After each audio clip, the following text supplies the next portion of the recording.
Info tube के मुअज़्ज़ज़ सामीन में हो सज्जाद हुसैन और आप तमाम देखने और सुनने वालों को इस्लाम अलैकुम।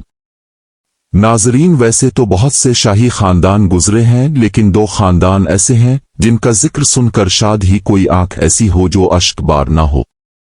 जिनमें से एक खिलाफत बनी अब्बास के ताजदारों का खानदान है, जिनमें से अक्सर ताजदारों को अपने ज़वाल में बीनाई से महरूम होकर बाजारों में भीख मांगते देखा गया था। जबकि दूसरा हिंदुस्तान का वो खानदान है जिसकी बुनियाद 1526 में रखी गई। इस खानदान को सल्तनत मुगलिया का नाम दिया जाता है, जिसकी जाहो जलाल की दास्तानें आज तक पूरी दुनिया में मशहूर हैं। इस खानदान की सल्तनत में न सिर्फ आज का पाकिस्तान बल्कि पूरा हिंदुस्तान, बांग्लादेश और बर्मा के कुछ इलाके भी शामिल थे।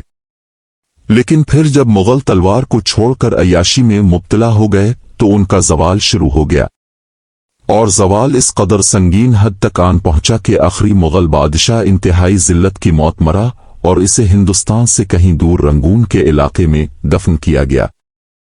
इन्फो ट्यूब के मुअज़्ज़ज़ सामीन, आज की वीडियो में हम मुगलिया खानदान के इसी बदकिस्मत आखिरी बादशाह बहादुर शाह जफर के बारे में बात करेंगे। बहादुर शाह जफर मिर्जा अबू जफर सिराज अल-दीन मोहम्मद बहादुर शाह जफर के नाम से पैदा हुए, जो कि हिंदुस्तान के आखिरी मुगल बादशाह थे। वो 24 अक्टूबर 1775 को दिल्ली में पैदा हुए, जो उस वक्त मुगलिया सल्तनत का हिस्सा था।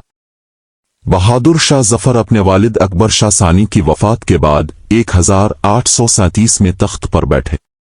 ताहम इस वक्त तक मुगल सल्तनत की ताकत नुमाया तौर पर कम हो चुकी थी और बरतानवी ईस्ट इंडिया कंपनी का हिंदुस्तान पर काफी कंट्रोल था।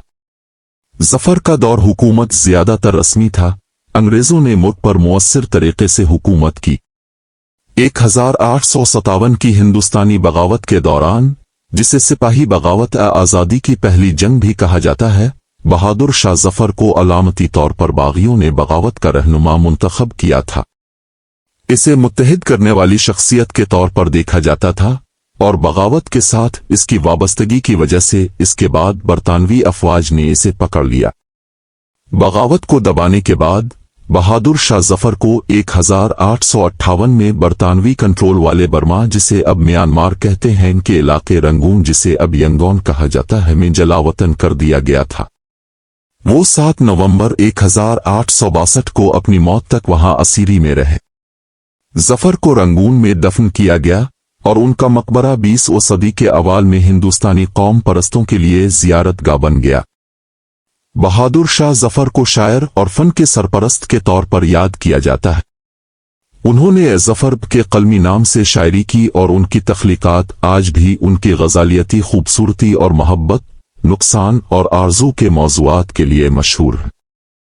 उनकी शायरी उनके ज़माने के हंगामों और मुगलिया सल्तनत के माजी की शान व शौकत की अक्कासी करती है।